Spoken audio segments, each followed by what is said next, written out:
Good morning and welcome to the Soul Shop. I'm your host, Phyllis King.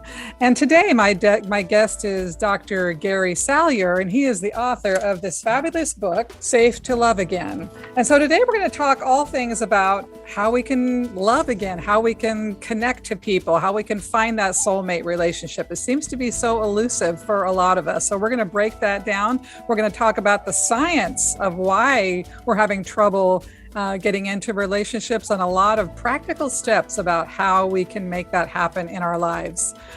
So let's bring in our very special guest, Gary. Thank you for being here today. And thank you for having me, Phyllis. It's great to be here.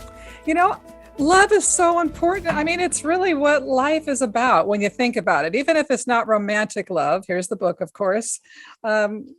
We need to be connected to people. We have to feel like we have a tribe, like that we're seen and we're mattered, and things matter to people around us that we're seen. And it's so hard for so many of us. And we think there's something wrong with us, or we think it's our appearance, or we think it's the wrong time or we try to figure it out, but we can't quite get there.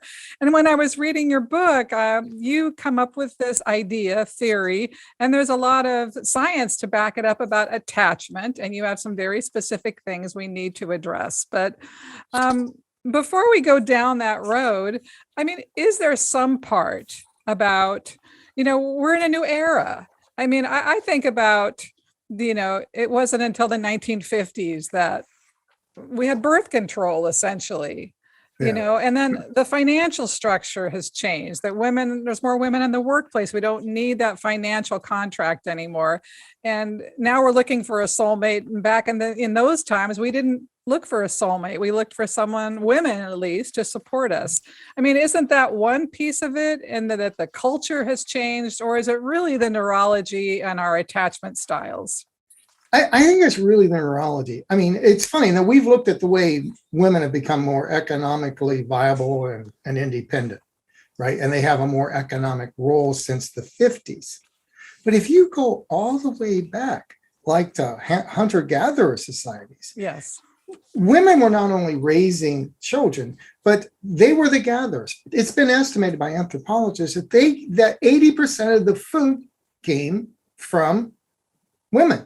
And that the 20% of food that was the protein that allowed our brains to develop, it came from men. So this, if you look at it, men and women were both economic producers.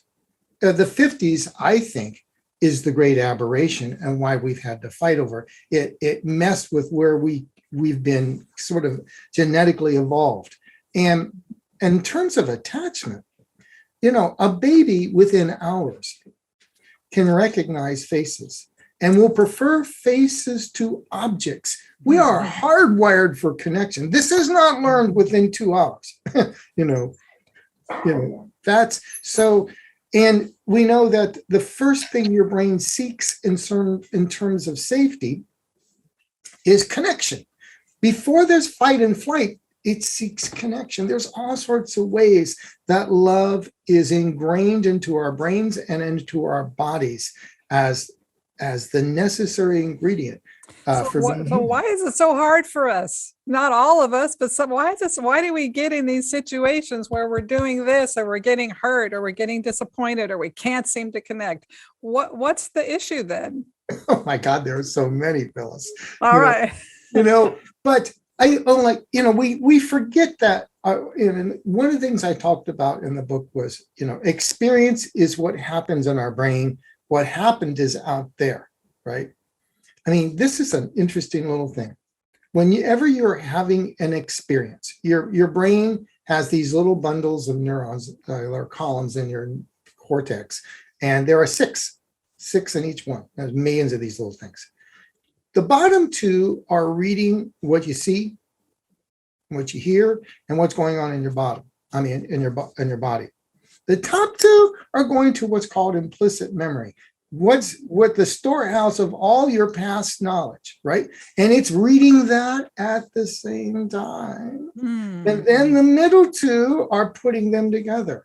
So there's never a time that we are experiencing what's going on now without some input from our past. And if it was a painful past, Yes. it's going to bias us. It's going to have a filter. And when we carry past pain into our present, nothing ever good happens. That's why the subtitle is How to Release the Pain of Past Relationships. Yes. Because you don't want the next person that you meet is paying for the last one, what I call the next pays for the ex.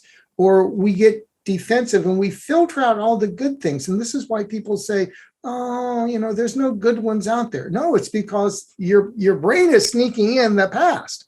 Mm-hmm. And there are ones, it's just being deleted. So yes, there's a lot about that. Yes, this makes so much sense. I mean, but I think a lot of us don't even know we're afraid, that we push things away and we're not even aware we're afraid. Well, I want to get into more specifics in the book, but I'd like to backtrack a little bit because you do talk about how this origins of this book essentially was much more personal. And you wanted to teach your son, actually, a good attachment style. You wanted him to be successful. But tell us a little bit about your personal journey to writing this book and how you decided to crack the code that no one else has really been able. Well, we keep taking stabs at it, a lot of us and different relationship experts. But how did it come about? So, this whole journey started when I was 7, growing up in a very functional alcoholic family. Okay. And I looked out at this one meeting and noticed how mean my uncles were being to my favorite aunts. And I was really mad at one of them because I liked that aunt, right? And I thought, why can't adults be nice to each other? Why can't they be more loving? Interesting. You'd think that at 7. I mean, I can get that you would be disturbed by watching that, but that you would have that presence of mind to think that. I think my soul came to do this, this work. This is why I'm here. Okay. And it started early, right? So when I got into college, I said, I'm never going to be divorced. I'm going to have a degree in psychology, and I'm going to, and I got one in religion. And my senior year, a professor comes on board and says, hey, come on in and take this personality test. And a few days later says, come on in and see the results. And as I'm leaving the room, he says, oh, I forgot to tell you something. By the way, you've got a 90% chance of having a divorce. Thank you. Oh my God, grenades going off. And within 2 hours, I delayed college to get a 3rd degree in marriage and family. This was never going to happen to me. I was, down for it.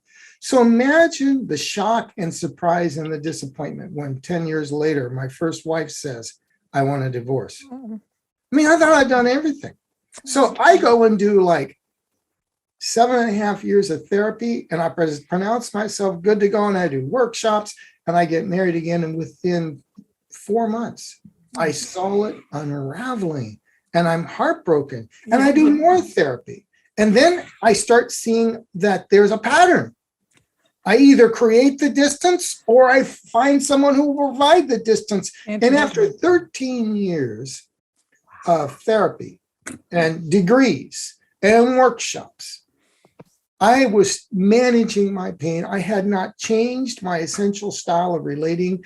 And one day I just said to myself, if they can't crack the code, I will, because nobody should work this hard.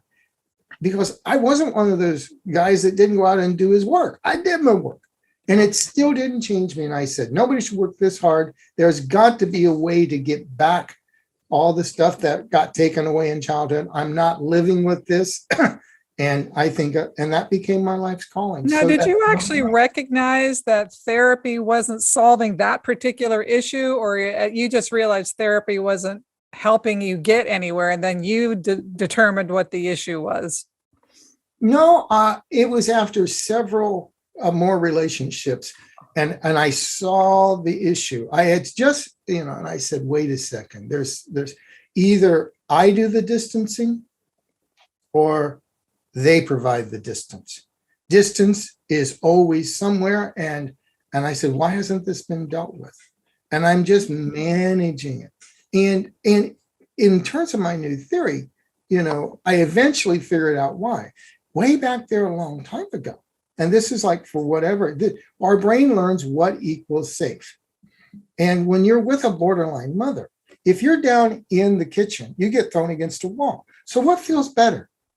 Being close to mom or being distant up in your room, playing with your dinosaurs and your spaceships? Yeah. Distance. Yeah. So what I didn't get is my brain encoded distance equals safe in a relationship. Therefore, in my first marriage, when I'm doing my little scholarly thing in my room and she's in the house and she comes in the room and says, Gary, I feel lonely. I go, what do you mean? I'm still in the same house. My brain is doing the same thing. And not one therapist ever figured that out. We had to make my brain safe with closeness, what I call right to separate and belong. Belong wasn't so much there.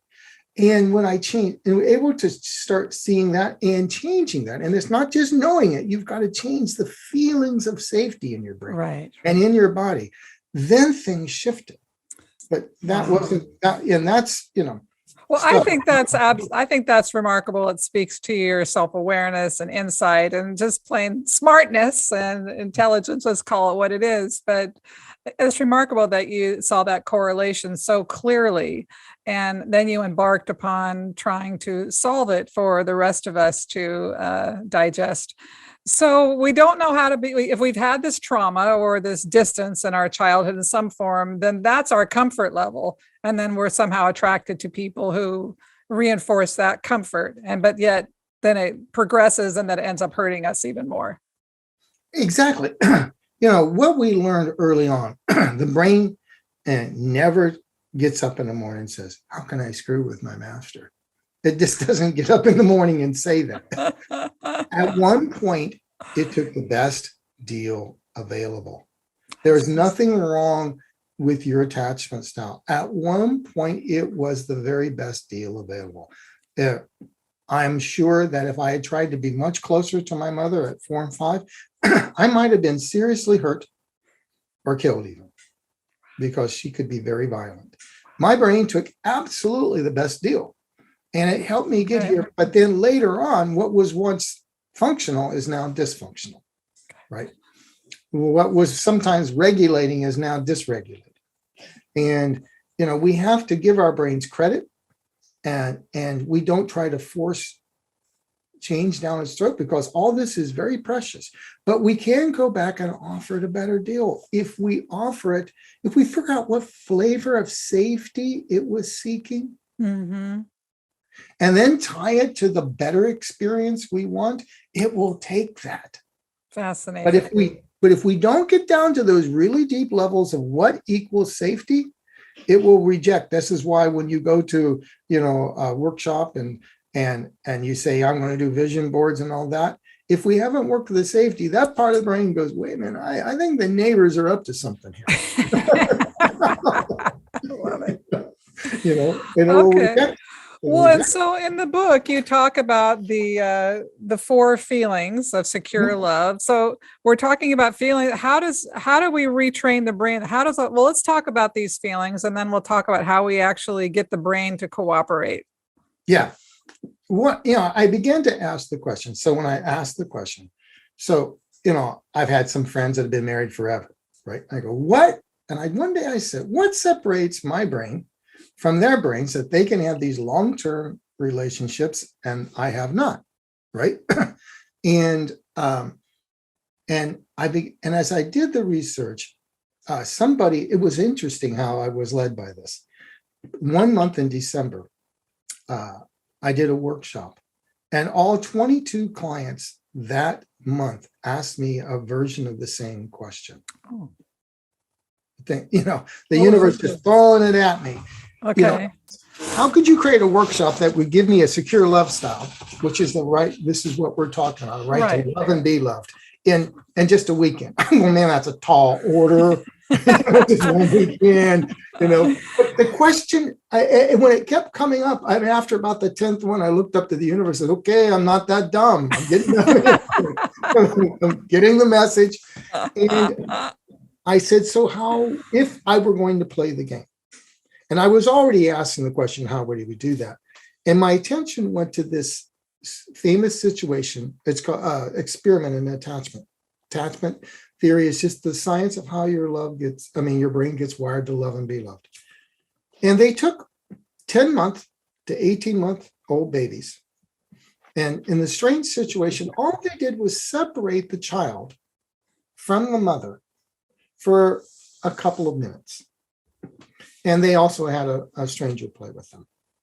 And based on how the child reacted when the mother came back, they found out there were 4, but from normal people, 3 basic styles of relating, what's called attachment. And that they would track. When they tracked these babies, they tracked them till 20, and they would track well beyond that. So these, just that early, there was the babies that welcomed their mother back, and they calmed down and they went out and played. It's like they knew mom was coming back. They were secure. Then there were the babies that, oh, mom left the room. Cool. I'm just going to keep playing with my toys. They looked so precociously wise. They were avoidant. They grew up to be dismissive. They grew up to be afraid of commitment. I'm going to do it by my own. They're the Sinatras in the world. I'm going to do a Sinatra, do it my way. And then there were the anxious, who could not be consoled. How dare you leave me, mommy? And they would hit her. And they could not go out and play with the toys again. They could not regulate. They could not calm down. These are the ones that grow up and, they create drama. How come you didn't text me back in 10 minutes? You didn't call me over lunch. They're the anxious. Right. By 1 year old, under 1 even, a baby already has this, style of attachment. Wow. So then I said, whatever tells that baby that they can be securely loved and loved back is the gold standard. And then I start, so what could it possibly be? Well, at a year, the prefrontal cortex is not online. So if anybody's told you that limiting beliefs come on at 3 to explain what's already in the hopper. It's not limiting beliefs. It's not your story. It's not identity. I am Phyllis King. I'm a soul shop person, right? Mm-hmm. It's none of that. It's not story. It's not identity. It's not facts. It's not logic. It's not skills. What's up and running? Anybody knows? A baby has feelings. All they got. Feelings all day long. Right. And then I asked, so the only thing up and running is feelings. And I was a little like, oh my God. It was a little surprising as a man to find out it's feelings and nothing but feelings, right? And I said, so what feelings? What feelings? And when I correlated, what the baby had gone through experientially in terms of Neo-Reichian developmental psychology, I began to realize that when my clients had not been welcomed into life, maybe they were rejected, they were not wanted, the feeling of welcomed with joy was the missing feeling. Interesting.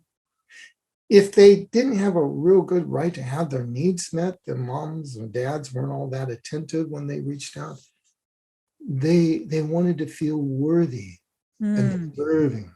Interesting. That was the healing balm. And then, I began. So when they had way more right to separate or not enough to belong or the opposite, they were enmeshed, they wanted to feel cherished and protected. And if they didn't have a right to create their own experience, that someone was, or a right to assert, they were told they couldn't say, no, I'll tell you how to play with your toys here, right?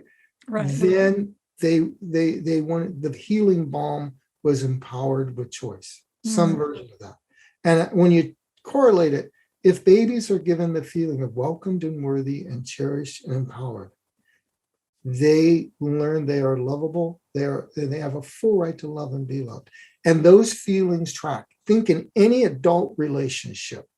Just think back to your current or your last relationship. 1 to 10.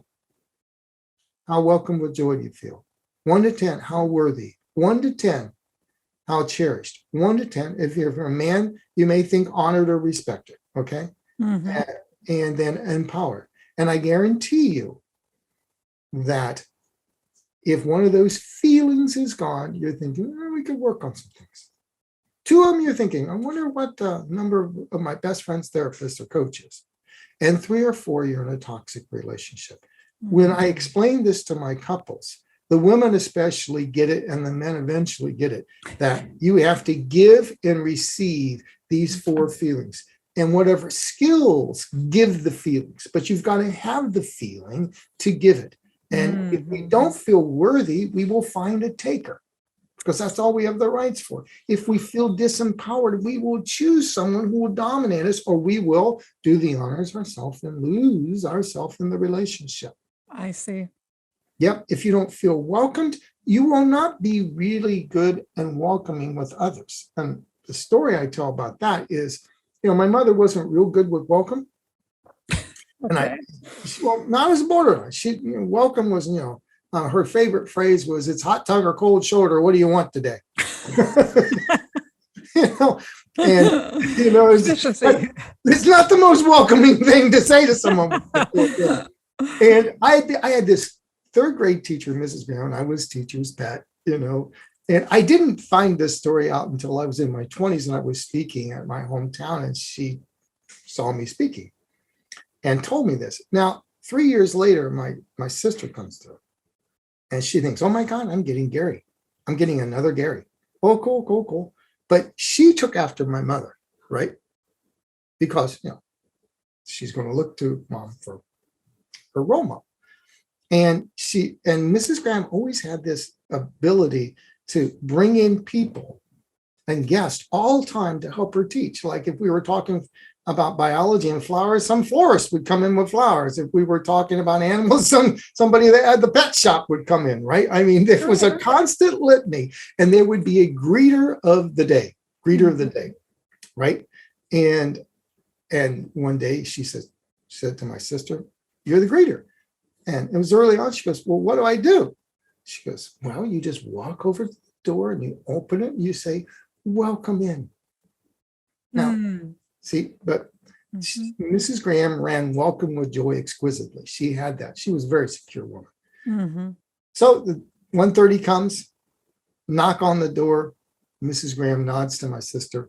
My sister gets up, opens the door and says, "Well, come in."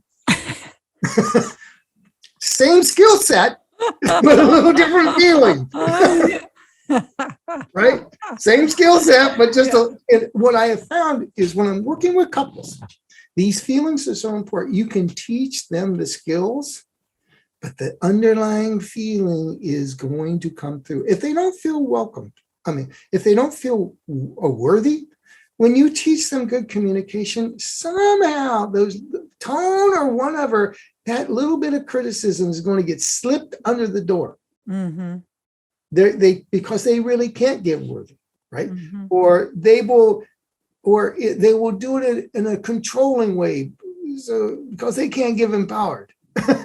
Controlling is often a way we mask our feeling of disempowerment. Right, of course. So I have learned these feelings is to restore them. So if you have been choosing someone, you've been choosing on the basis of something like unwelcome, unworthy, uncherished, or unprotected, or disempowered. If we can find out what was so safe about feeling disempowered, for me, it was like, if I don't speak my voice, I don't get hurt. Right? Right. A lot of people had that. How many out there have had that feeling that early on, if you spoke your truth, something bad happened? Empowered with choice was not a safe feeling. Disempowered. If we can find out what flavor of safety that took off from the menu, these four feelings, or which combination of them, and make them safe again, the brain will gladly re-embrace it.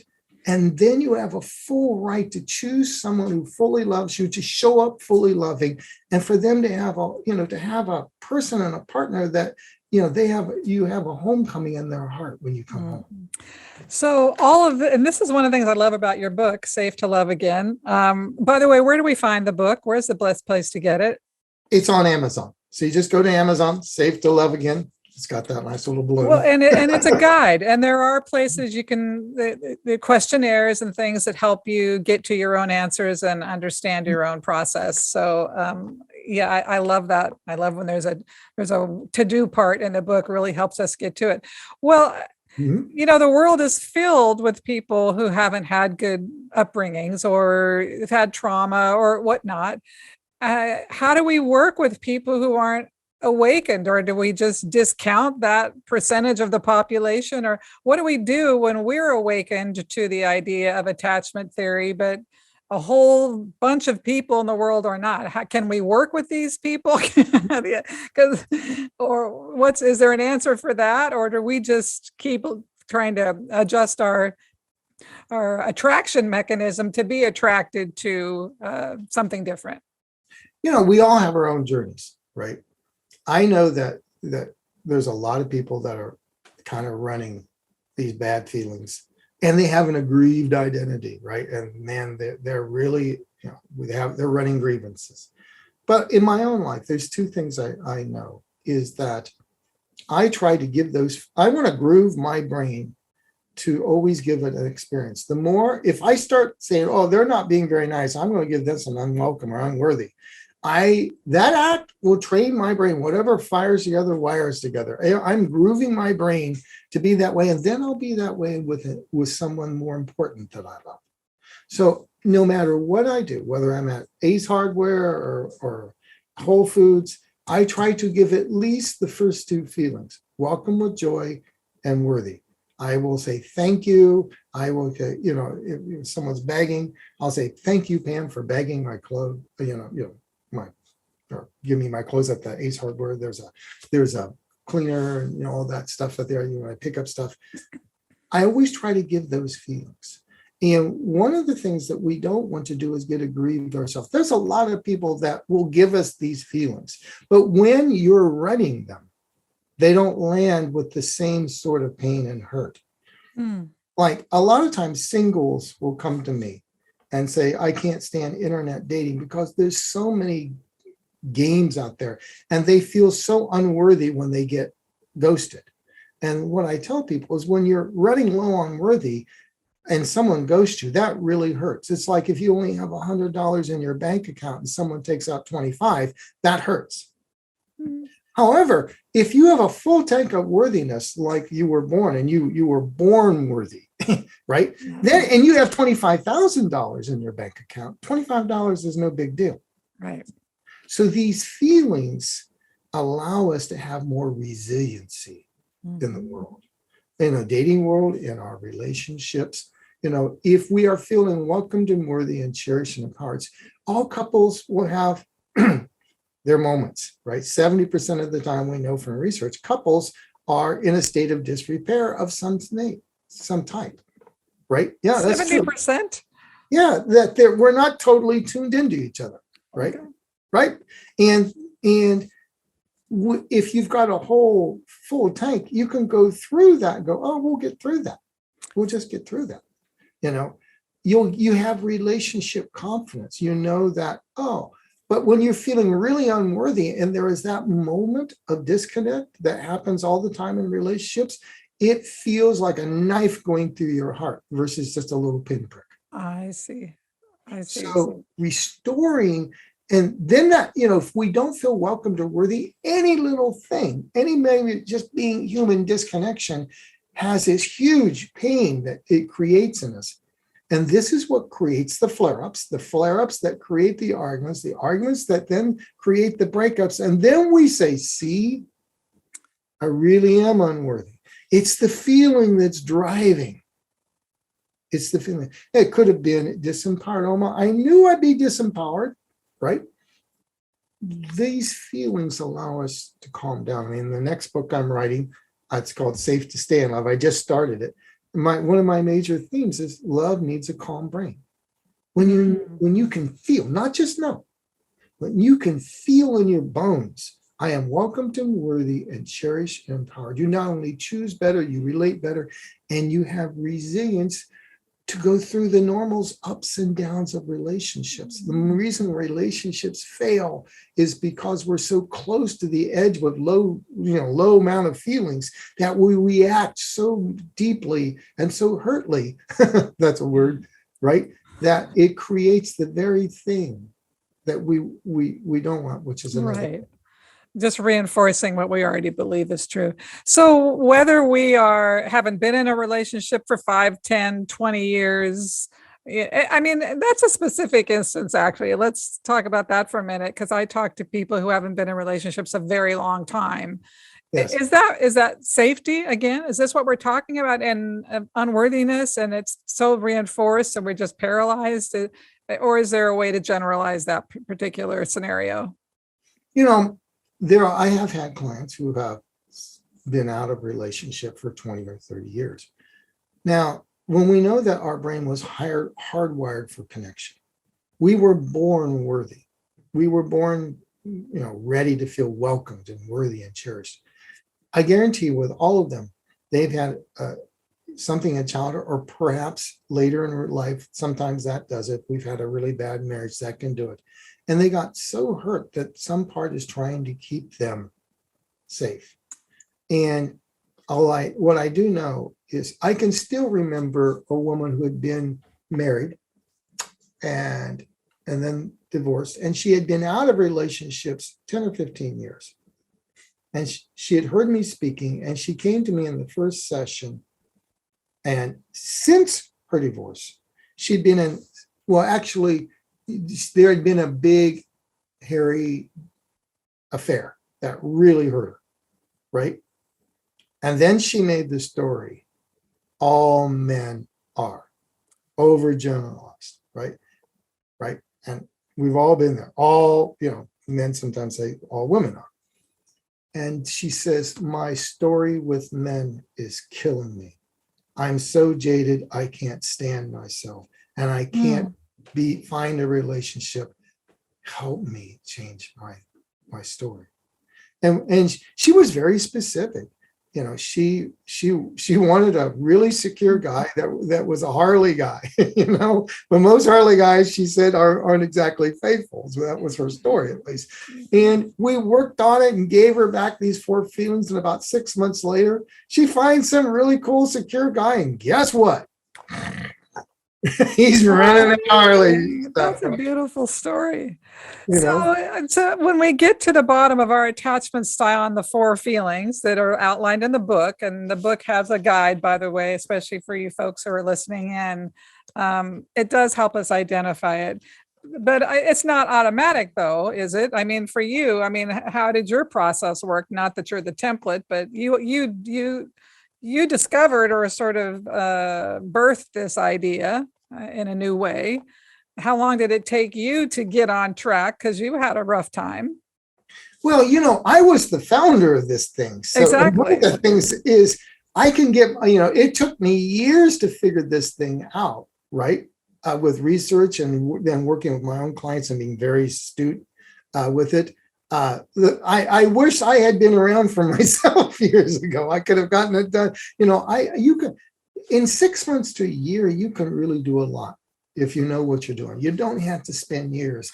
And now I use different methods than therapy because you know what you're doing. The book tells us what to do, right? it shows, it can't replace the one-on-one work that I do, because that would be a whole other thing.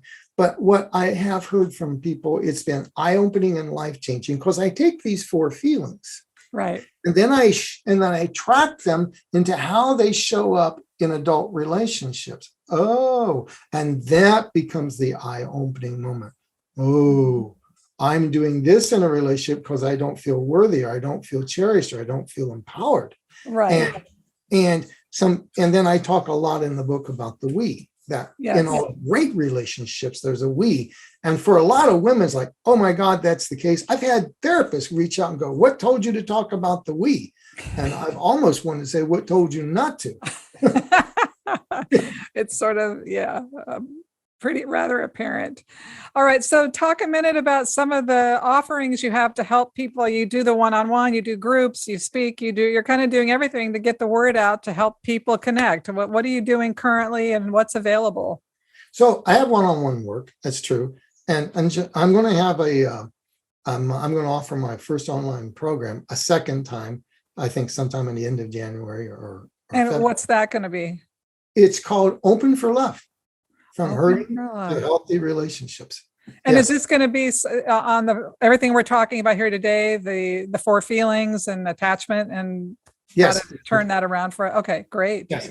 And if you want to jumpstart this, I have a free gift that's at GarySalyer.com/love guide, LOVEGUIDE. Oh, Yeah, GarySalyer.com/love guide. And it's my guide to lasting love and to honor the right of empowered with choice. There's 3 versions of it. There's one for singles that who are afraid to date, like we were just talking about. yes. Singles who are dating if they can't find the one, they're on the hamster wheel, right? And then for couples who want to find more love. So you go to GarySalyer.com/love guide. And then you can do, and it's some videos of me. So the book, the videos, and then in February, I'll have the online. So come back and look around. Well, Yeah. and then we were speaking a few minutes before we went live today, and it sounds like you're pretty full in your practice, but there may be a few spots if people, Yes. you can work the schedules out or something like that. We have some folks here who have been listening to the conversation. Does anybody, Lori, Barry, or Janice, any of you guys have a question you'd like to ask Gary or a comment you'd like to make about love or your experience? Take advantage of this resource. Sure, Barry. You can unmute yourself. There you go. Hi, Barry. How you doing? So, what's your question? Well, I was going to ask. I was the oldest child, and then 3 years my my brother was born, and I always joke that for 3 years I was an only child, and I joked. But however, the more older I get, the more I realize that was real. And how does that fit in with the fact that my parents then became divided and I had less love or whatever? Yeah. How does that work within your framework? So how does that relate? So Barry, thank you for asking me that question. That's a common thing. When a lot of times when children are born first, and when the second one comes around, the first one gets all the attention, right? Because they're newborn. That's how newborns roll, right? So there's 2 things that often happen. Either the older child says, "Oh, I'm suddenly not so worthy of having my needs met. Let's go over and play by yourself. I have to breastfeed over here," and that's a message. Or from your own words, you said, "I had to accept less." I call it the paradise lost syndrome. It's like you got kicked out of the Garden of Eden. And then there's that feeling of, when does love go away? So the 2 typical ways it works out is people have this gnawing fear, I'm not really worthy, or I'm not so cherished. So when does love go away? Does any of those kind of ring true? Both of them. Yes. So you got the feeling, especially the worthiness. Yes. Yes.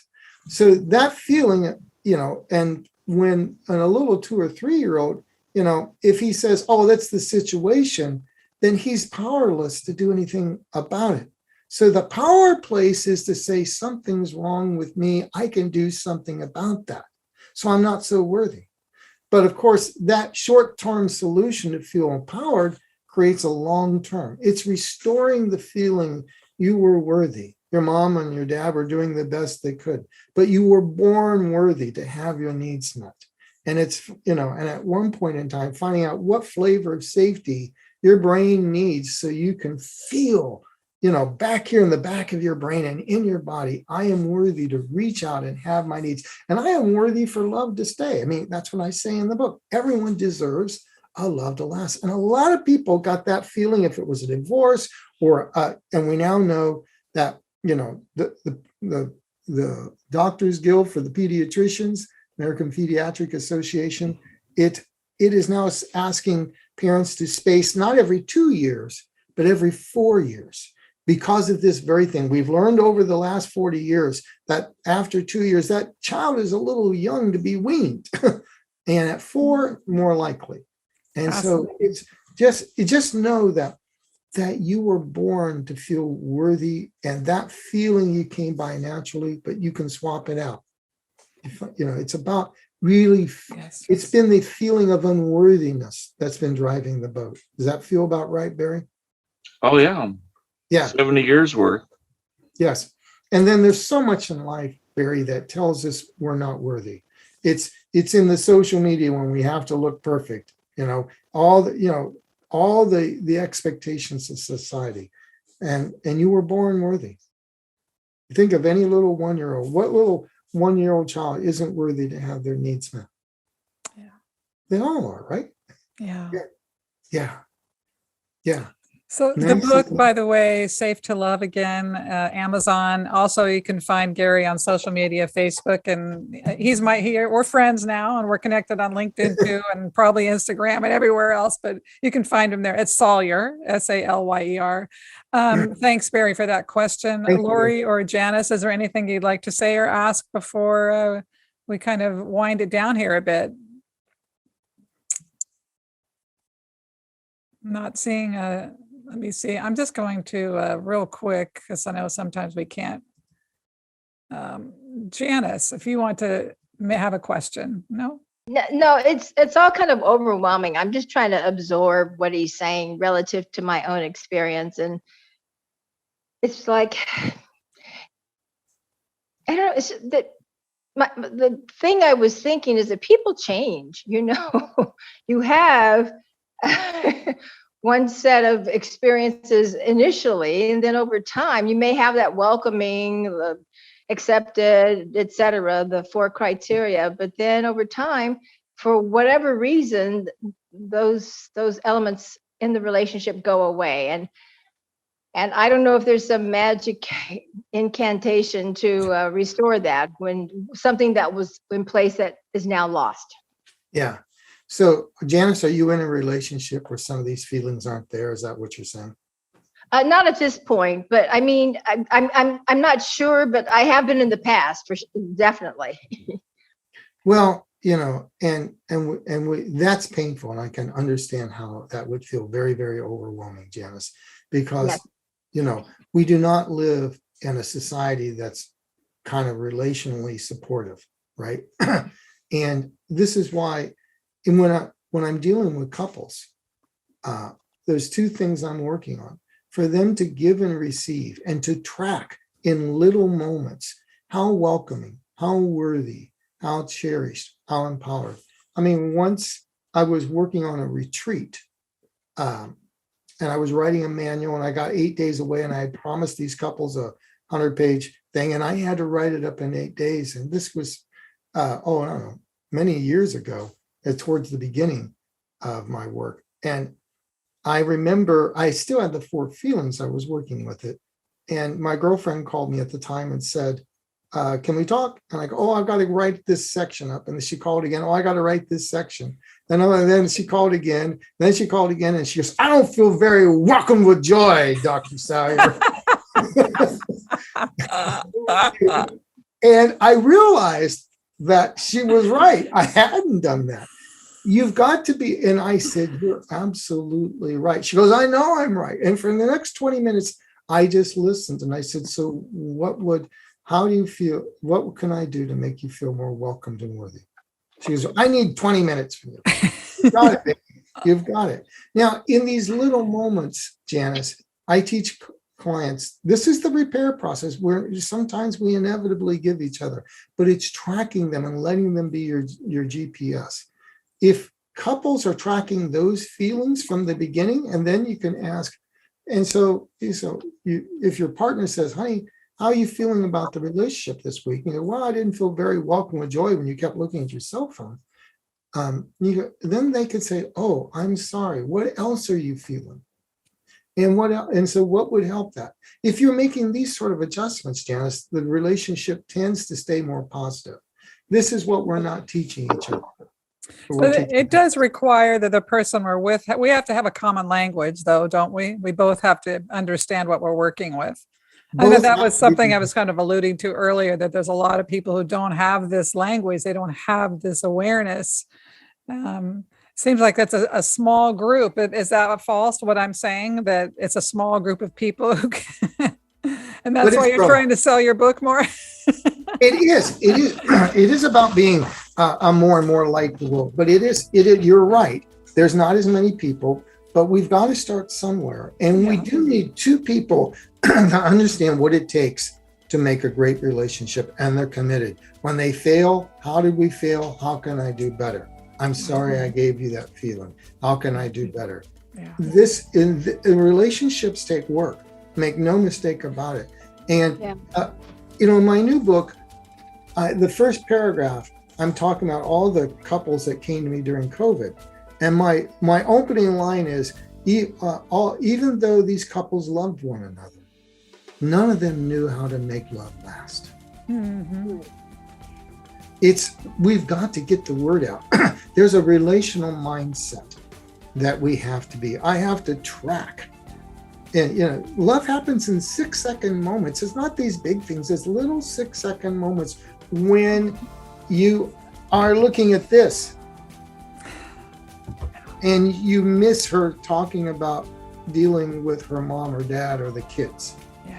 It's when you come in and you're preoccupied with what happened at the board meeting and you don't realize, that he or she needs a hug. Right. It's these little moments, and it is a mindset.